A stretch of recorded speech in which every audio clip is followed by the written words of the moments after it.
We're going to start there with our panel. Let's bring in our panel, former White House press secretary and Fox News contributor Ari Fleischer, Kimberly Strassel, also a Fox News contributor, and The Five's co-host Jessica Tarloff.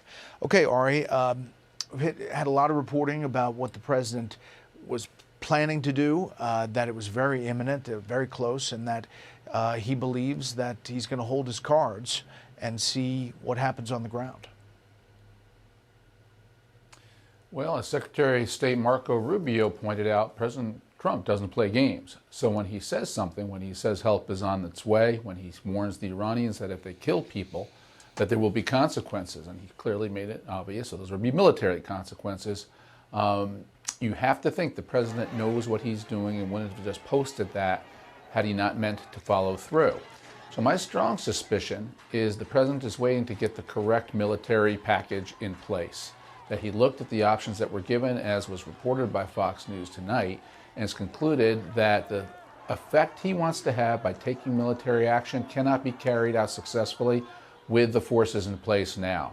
And so I look at this as a temporary buying of time, and I would just remind viewers that Iran is responsible for killing of more Americans than any other nation that's in place today.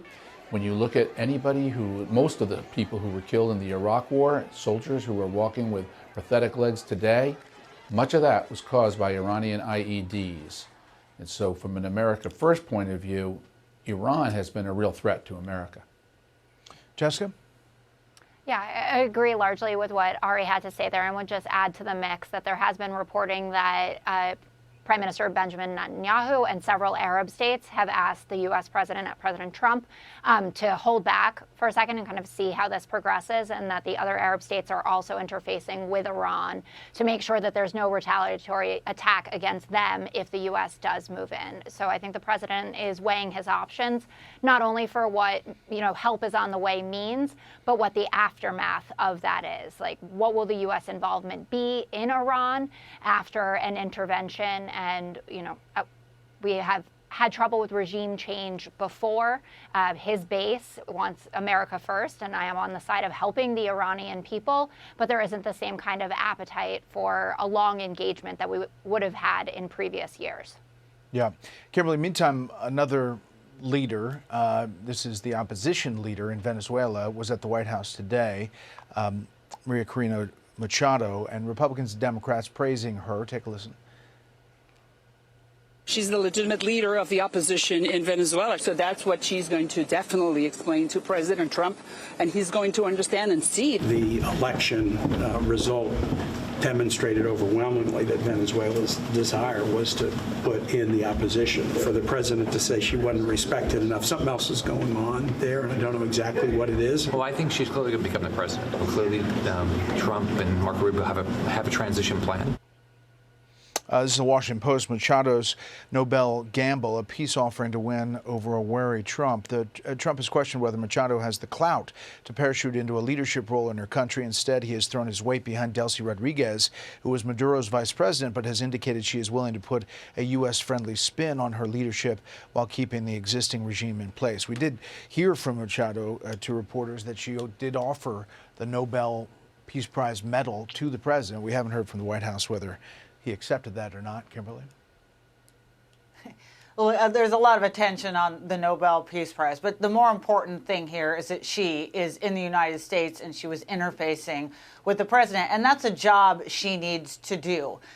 She's got to make the case publicly, not just to this administration, but also I just think she needs to be working her own people back in Venezuela, having a lot more public interaction to make the argument for why she has a basis to return as a leader there. And she's got a little bit of time to do this. At the moment, the administration is going with Delcy Rodriguez. There's a lot of problems with that, including the baseline question of whether or not this essentially second in command to Maduro is really going to do anything what the United States wants.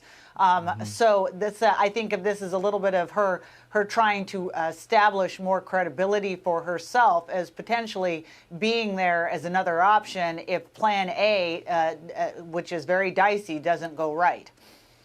Yeah, Delcy Rodriguez is now calling herself the interim president. So making way for a vote perhaps in Venezuela, but you're right to bring all those concerns up. Ari, I am getting word from White House officials that Machado insisted that she give the Nobel medal to the president, and he did accept it. I just find that whole thing secondary. The real issue is what's going to happen in Venezuela, and will Venezuela, are they being sincere? Are they really going to be a friend or an ally to the United States, or is this all lip service? And here President Trump is always the counterintuitive thinker. You know, throughout modern diplomatic history, the answer would always be, we want to restore elections as fast as possible. Trump could care less about elections. He wants to see stability on the ground, however it comes, and stability that favors America. That's what he's working toward. I think it's anybody's guess about whether that's achievable in a place like Venezuela with the leaders they have. I want to touch on just one other foreign policy issue, and that is the Canadian Prime Minister over in Beijing establishing relationships with China, reestablishing, I should say. Mark Carney with meetings saying very positive things about China and sending a signal, really, Jessica, as we have some video of that trip, that they are trying to get warm with China, as the U.S. and Canada obviously have some bumpy relations. Absolutely.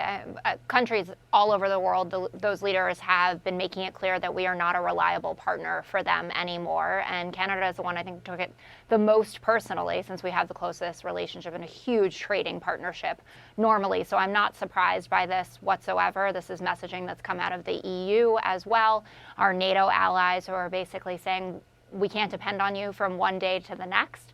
And we need to make sure that we can fend for ourselves if we're going to have to go it alone. And that's how I see this meeting. There is a flip side to it, though, Kimberly, and that is some Canadians may not like this move. There is some reporting out of Alberta that there's an effort to do a petition to secede from Canada. And there may be some eyebrow raising to this Mark Carney trip to Beijing.